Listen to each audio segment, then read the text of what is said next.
So what's up guys at welcome po sa aking page. So gagawa ko ng design na may kasamang gift. And ang mapipili kong kulay ng flowers is medyo may pagkawig sa pink kasi ibabagay ko siya dito. So ito gagamitin ko yung mga yan. Tapos siguro maglalagyan ako ng tulip. So nag-isip ko ng design kung ano pa yung magandang i-design sa basket. So naglagay ako ng ano to, ribbon para naman materno sa basket natin. Tapos lalagyan ko na siya ng artificial foam. So yun guys, abangan nyo guys.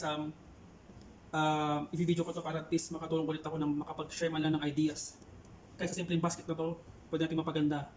At pwede siyang pang surprise gift, birthday gift, kahit anong occasion pwede dito.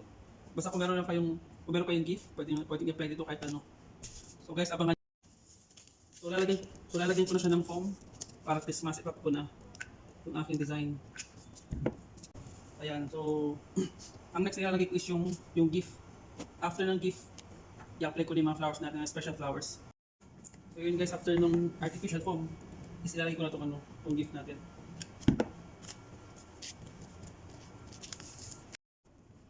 So yun na guys, nag-apply nga ako ng naglagay pa ako ng artificial grass para hindi makita yung mga space, di ba?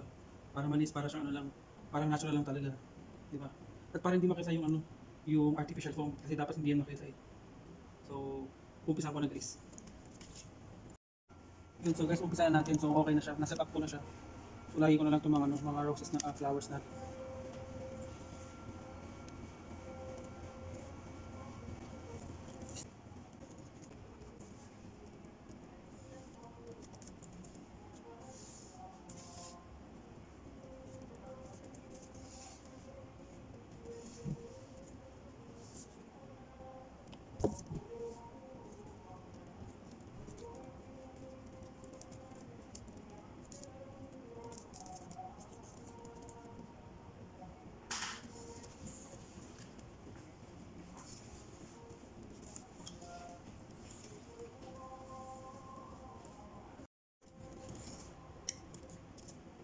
Yan. So ayun guys, konti na lang at matatapos na tayo sa ating design.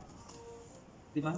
Konting apply na rin guys, konting touch na lang ng mga flowers or roses na like that para at least mas mapaganda pa. Tapos okay na siya.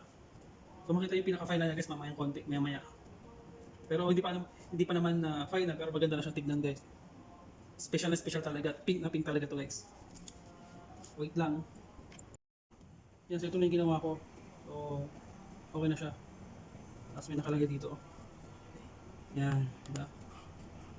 Maganda siya ngayon.